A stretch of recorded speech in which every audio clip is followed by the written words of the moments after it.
Action में आ गया है ईरान। बताना चाहूंगा कि ईरान भले ही यूरेनियम का बीच में संवर्धन कम करने का IAEA से वादा कर लिया, उसने कहा कि हम जो है यूरेनियम को कम प्रोड्यूस करेंगे, और ईरान ने IAEA के चीफ को अपने मुल्क में आने दिया और परमाणु प्लांट को दिखाया।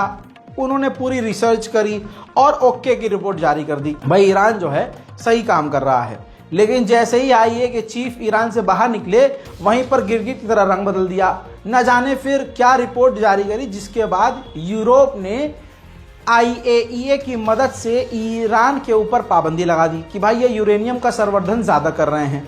ऐसे पे ईरान का बौखलाना बिल्कुल जायज़ था। ईरान ने, रिपोर्ट देखिए, ईरान ने फिर क्या हरकत करी। ईरान ने तुरंत जो है नई एडवांस सेंट्रीफ्यूज को एक्सपेंड करना शुरू कर दिया।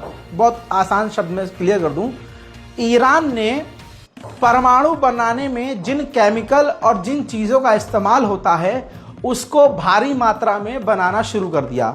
जहां ईरान ने कहा था कि ठीक है, आप हमारे साथ कोऑपरेट कीजिए, हम आपके साथ करेंगे और आपको न्यूक्लियर की जानकारी भी देंगे यूरेनियम की, लेकिन IAEA ने जब दोगलापंती करी तो ईरान ने फिर तमाम पाबंदियों को ताक पर रखकर, जब पाबंदी ऐसे भी लग रही है ऐसे भी लग रही है, तो क्यों ना यूरेनियम बढ़ाकर, परमाणु संयंत्रों को बढ़ाकर पाबंदी झेली जाए।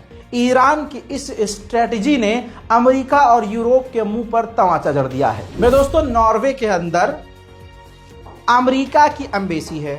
ऑफ कोर्स उस अमेरिकी एम्बेसी के अंदर नॉर्वे का एक ऑफिसर काम करता था।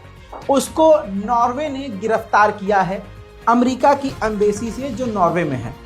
इल्ज़ाम उस नॉर्वेजियन व्यक्ति पर यह है कि अमेरिका के दफ्तर में रहकर वो ईरान के लिए जासूसी कर रहा था।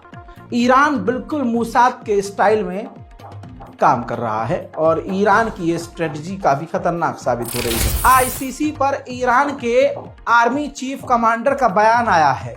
उन्होंने कहा है कि ICC के अरेस्ट वारंट ने इजराइल के नेतन्याहू को पॉलिटिकल वे में कत्ल कर दिया है, यानी पॉलिटिकल पावर उनकी कम हो गई है और इससे दिख रहा है कि धीरे धीरे इजराइल अब आइसोलेट हो रहा है। वहीं ईरान के विदेश मंत्री ने फिर रिपीट किया है कि इजराइल ने ईरान के साथ जो एग्रेशन दिखाया है उसका जवाब मौका आने पर दिया जाएगा। वहीं ईरान के डिफेंस मिनिस्टर इस वक्त वेनेजुएला पहुंचे हुए हैं और दोनों के बीच खिचड़ी पक रही है। इजराइल के विदेश मंत्री ने कहा है कि ईरान परमाणु बनाने की तरफ आगे बढ़ रहा है, हम ये देख रहे हैं, और अगर ईरान ने परमाणु बनाने की शुरुआत करी तो हम उस पर एक्शन लेंगे और ईरान को कभी परमाणु हासिल नहीं करने देंगे। हजरात, ईरान बहुत अमीर मुल्क नहीं है, लेकिन जज्बे से बहुत अमीर है।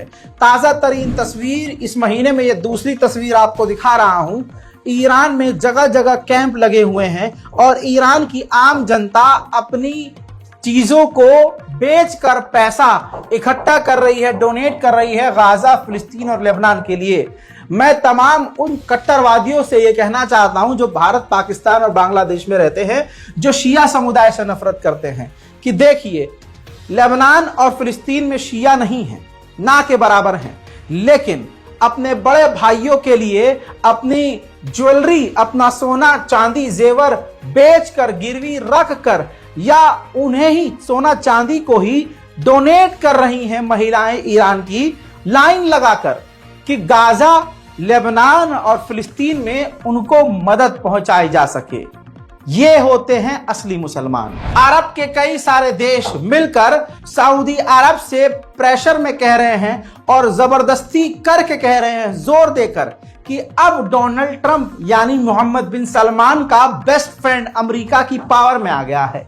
लिहाजा डोनाल्ड ट्रंप से बात करके सऊदी अरब 2 स्टेट सॉल्यूशन करवा दे। उधर मेरे दोस्तों, बड़ी खबर आ रही है, ब्रेकिंग न्यूज। अमेरिका ने इराक की गवर्नमेंट को वार्न किया है कि इजराइल आपके ऊपर खतरनाक एयर स्ट्राइक कर सकता है। मेरे दोस्तों, इब्राहिमी मस्जिद जो बैतुल मुकद्दस के करीब है, फिलिस्तीन में है, बताना चाहूंगा कि कट्टरवादी नेता बेंजीवीर अपने नचनियों के साथ वहां पहुंचा और मस्जिद के परिसर में उसने नाच गाना किया।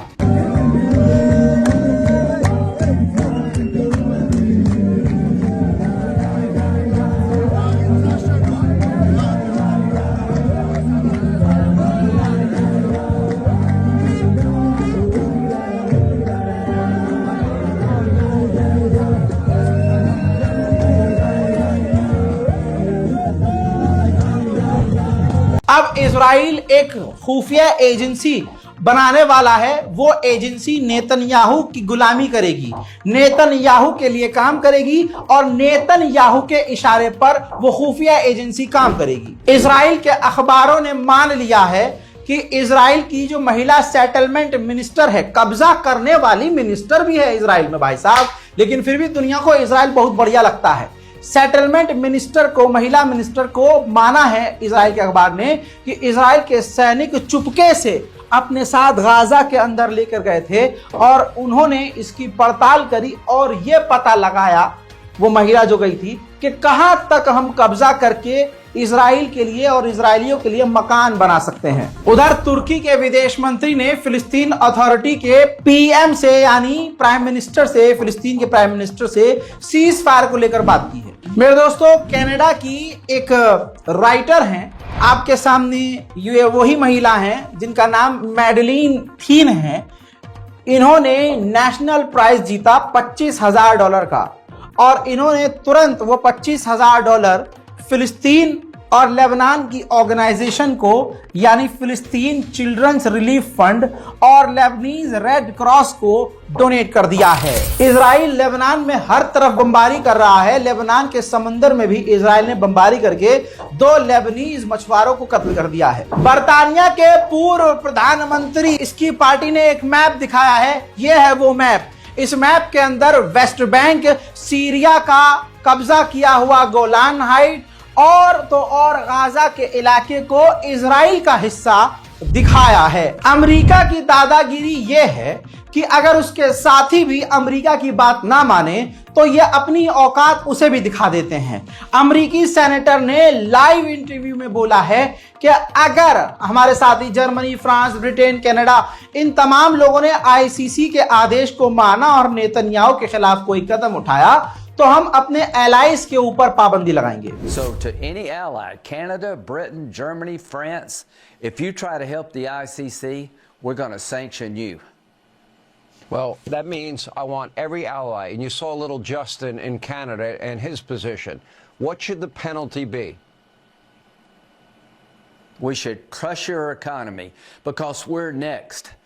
Why can't हजरात आईसीसी के अरेस्ट वारंट के बाद इजराइल पागल हो गया है, बौखला गया है। अभी तक जो सेटलर फिलिस्तीनियों के घरों पर हमला करते थे, इजराइल दिखाने के लिए ही सही उनको डिटेन कर लेता था, कुछ समय के लिए गिरफ्तार कर लेता था, लेकिन अब इजराइल के डिफेंस मिनिस्टर ने खुली छूट दे दी है कि जो भी फिलिस्तीनियों के घरों पर हमला कर रहे हैं उनको गिरफ्तार नहीं किया जाएगा। वहीं मेरे दोस्तों, जर्मनी ने पहली बार ऑफिशियली कह दिया है कि हम इतिहास को अपने देखते हुए, क्योंकि किसी ने यहूदियों का सफाया किया था, यहूदियों पर जुल्म किया था, तो उस जालिम का ताल्लुक, मुच्छड़ का ताल्लुक आप समझते हैं जर्मनी से था, तो बस अपनी इमेज को क्लियर करने के लिए उसने कहा कि हम हर तरह से यहूदियों के साथ होंगे और हम इजराइल के प्रधानमंत्री को गिरफ्तार नहीं करेंगे। Ich könnte mich dazu hinreißen lassen zu sagen, dass es mir schwerfällt, mir vorzustellen, dass wir auf dieser Grundlage Verhaftungen in Deutschland durchführen. Wir haben ja deswegen eine Erklärung gemacht, die beiden Bedingungen, über die wir sprechen, gerecht werden müssen. Das ist einerseits die Bedeutung des Internationalen Strafgerichtshofes, den wir sehr unterstützen, und andererseits die von Ihnen angeführte geschichtliche Verantwortung. Und insofern ist auch im Lichte dieser beiden Aspekte ist diese Sprechererklärung oder ist die Erklärung zu sehen. Aber es ist natürlich etwas, das haben Sie sicherlich wahrgenommen, dass unter Juristen dieser Schritt nicht unumstritten ist, ob die Zuständigkeit des Internationalen Strafgerichtshofs in diesem Fall einschlägig ist, und auch so etwas will ja geprüft sein.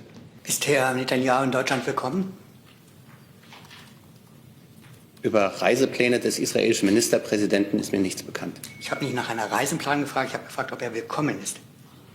Ich habe keine akuten Anfragen aus dem Büro des Premierministers Israels, dass er nach Deutschland kommen will, und insofern muss ich mich dazu nicht weiter äußern. America ने जानकारी दी है कि पिछले साल 18 अक्टूबर से अब तक middle east में हमारे जितने भी बेस हैं उस पर लगभग 206 बार हमले हुए हैं। हजरात, उधर गाजा के अंदर से नरसंहार करके इजराइल के सैनिक जो इजराइल पहुंचे हैं, आपको पता है वो मेंटली डिस्टर्ब हैं, परेशान हैं, उनको इलाज की जरूरत है, उनका इलाज भी हो रहा है। सैकड़ों ऐसे हैं जो अपाहिज हो चुके हैं, लेकिन अब जब इजराइल की ऑफिशियल गवर्नमेंट कह रही है कि जो लोग वापस आए हैं उनको दोबारा से गाजा में जाना है, तो ऐसे हजारों सैनिक जो जाना नहीं चाहते। इसी डर से और डिप्रेशन में आपको हैरानी होगी कि इजराइल के 6 फौजियों ने पिछले ही कुछ महीने के अंदर आत्महत्या सुसाइड कर लिया है। तो आप समझ सकते हैं कि इजराइल अंदर से खोखला हो चुका है। मेरे दोस्तों, इस रिपोर्ट को शेयर कीजिए, दुआओं में याद रखिए। अगर आपने हमारे चैनल को अब तक सब्सक्राइब नहीं किया है तो फिर क्या ही किया है। जबान से बोलना आसान है कि हम फिलिस्तीन के साथ हैं, लेकिन फिलिस्तीन के लिए आप अगर कुछ बोलेंगे तो आपके अकाउंट को सस्पेंड कर दिया जाएगा। ऐसे में जान और चैनल का रिस्क लेके जो बोल रहा है, कम से कम उसे तो सब्सक्राइब करो। फिलिस्तीन के लिए लड़ना बहुत दूर की बात है, जो फिलिस्तीन के लिए बोल रहा है उसका तो साथ दो। इस रिपोर्ट को शेयर कीजिए, चैनल को सब्सक्राइब कीजिए। मैं हूं रजा और आप देख रहे थे रजा ग्राफी अनस्क्रिप्टेड। जय हिंद।